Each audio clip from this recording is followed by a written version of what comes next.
तो आज की इस वीडियो में लेके आए हैं बच्चों चैप्टर सॉल्यूशन से इन टेक्स्ट क्वेश्चन में नेक्स्ट हमारा क्वेश्चन है बच्चों एनसीईआरटी इन टेक्स्ट 1.11। ठीक है, क्वेश्चन क्या कह रहा है बच्चों, पहले इसको समझेंगे। Calculate the mass of ascorbic acid. Ascorbic acid को बच्चों विटामिन सी भी कहते हैं। ठीक है, तो एस्कॉर्बिक एसिड का मास हमें कैलकुलेट करना है, जिसे विटामिन सी भी कहते हैं, और उसका मॉलिक्यूलर फॉर्मूला आपको क्वेश्चन में गिवन है C6H8O6।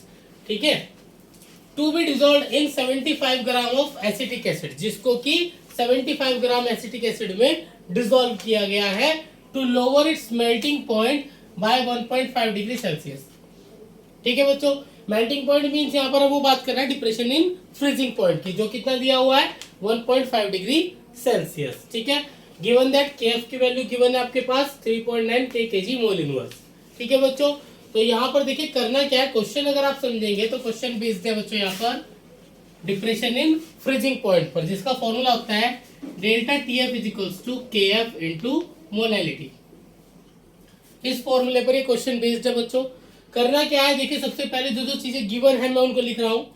सॉल्यूशन में गिवन क्या है मेरे पास, गिवन है बच्चों यहाँ पर देखिए 75 gram of acetic acid, solvent का मास गिवन है WA 75 ग्राम। ठीक है, और मेरे पास यहाँ पर लोअरिंग इन फ्रीजिंग पॉइंट दे रखा है आपको, डिप्रेशन इन फ्रीजिंग पॉइंट कितना गिवन है, डेल्टा टीएफ की वैल्यू 1.5 डिग्री सेल्सियस। ठीक है, इतना मेल्टिंग पॉइंट में कमी आई है, यानी कितनी फ्रीजिंग पॉइंट में कमी आई हम कह सकते हैं। तो केएफ की वैल्यू कितनी गिवन है आपके पास 3.9 kg मोल इनवर्स। ठीक है, कैलकुलेट क्या करना है, कैलकुलेट करना है बच्चों आपको यहाँ पर molar mass of ascorbic mass of ascorbic acid. Mass of ascorbic acid means वो सॉल्यूट है, तो सॉल्यूट के मास को डिनोट करते हैं WB से, ये आपको कैलकुलेट करना है। ठीक है, अब बच्चों से मोलर मास की बात करें तो फॉर्मूला में गिवन है C6H8O6, तो इसका मोलर मास निकाल लेंगे यहाँ से बच्चों। MB कितना होगा, कार्बन का एटॉमिक मास 12, 6 कार्बन एटम है इंटू 6, प्लस हाइड्रोजन का एटॉमिक मास 1, 8 हाइड्रोजन एटम है इंटू 8, प्लस ऑक्सीजन का एटॉमिक मास 16, 6 ऑक्सीजन है इंटू 6। तो यहाँ पर ही कितना आ जाएगा बच्चों, इसको सॉल्व कर लीजिए। 12 6 72 प्लस 8 बन जा 8 प्लस 96, तो ये आपका आ जाएगा बच्चों 176 ग्राम पर मोल। ठीक है बच्चों, अब मुझे यहाँ केवल वैल्यू पुट करनी है फॉर्मूले में, तो वहां से फॉर्मूला लेंगे delta TF is equals to KF into M. Molality का फॉर्मूला आप सभी जानते होंगे, मैं यहीं पर लिख रहा हूं, molality is equals to WB by MB into WA into 1000। ठीक है, ये फॉर्मूला हम यहाँ पर पुट कर देंगे, तो यहाँ पर वैल्यू आ जाएगी delta TF is equals to KF into WB into 1000 by MB into WA। तो यहाँ पर बच्चों हमें कैलकुलेट करना है WB mass of ascorbic acid. जो भी वैल्यूज हमारे पास गिवन है वो फॉर्मूले में रख देंगे। डेल्टा TF कितना गिवन है 1.5, KF कितना गिवन है 3.9, WB आपको कैलकुलेट करना है। ठीक है, इंटू 1000 बाय यहाँ पर आएगा आपका MB हमने हमारे पास है 176 इंटू WA 75। ठीक है, ये वैल्यूज बच्चों यहाँ पर गिवन है।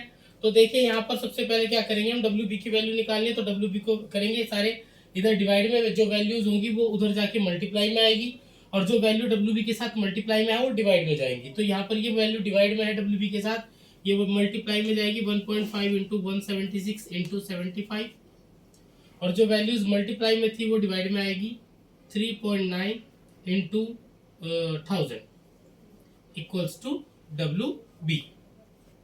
ठीक है, तो यहाँ पर आप देखिए डेसिमल से डेसिमल कैंसिल हो जाएगा। ठीक है, डेसिमल से डेसिमल कैंसिल हो गया है। ठीक है, उसके बाद यहाँ पर आप इसको कैंसिल कर सकते हैं 25 से, 25 3 जा 75, 25 4 जा 100 और 40 आ जाएगा। ठीक है, अब आप देख सकते हैं 15 है और ये हमारे पास 39, तो यहाँ पर ये 3 से कैंसिल हो सकता है, 3 5 जा 15 और ये आएगा 13। ठीक है, इस 5 से ये 40 जा सकता है 8 टाइम्स, तो ये हमारे पास अभी जो वैल्यूज बची है मैं उसको लिख रहा हूँ। ऊपर बचा है 176 इंटू 3, तो यहाँ डब्ल्यू बी के इक्वल में क्या बचा है 176 इंटू 3, अपॉन में क्या बचा है 13 इंटू 8, 13 इंटू 8। अभी देखिए 8 से कैंसिल हो जाएगा, आराम से हो जाएगा, 8 टू जा 16 बचेगा 1, 16 8 टू जा 16, 22 टाइम्स कैंसिल हो गया है। तो डब्ल्यू बी कितना आएगा बच्चों 22 इंटू 3 बाय 13। अब आप इनकी मल्टीप्लाई करेंगे तो कितना आएगा 3 टू जा 6, 3 टू जा 6 बाय 13। इसको डिवाइड करेंगे, देखिए डिवाइड करना यहाँ पर आप सभी को आता होगा, 13 5 जा 65 बचेगा 1। अब आप यहाँ पर पॉइंट लगाकर जीरो लगाएंगे तब भी टेबल नहीं चलेगा, आपको एक और जीरो लगानी पड़ेगी, एक और जीरो लगाने के लिए। तो यहाँ पर आ जाएगा 13 7 जा 91। ठीक है, अभी कितना बचा 9, आप यहाँ जीरो लगाएंगे तो यहाँ पर आ जाएगा 13 6 जा 78। ठीक है, तो ये आपका बच्चों कितना आ गया है 5.076 ग्राम।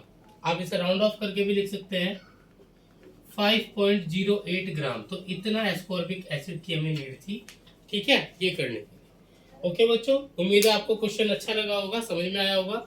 अगर वीडियो अच्छी लगी तो लाइक शेयर सब्सक्राइब करते रहिए बच्चों। थैंक यू बच्चों।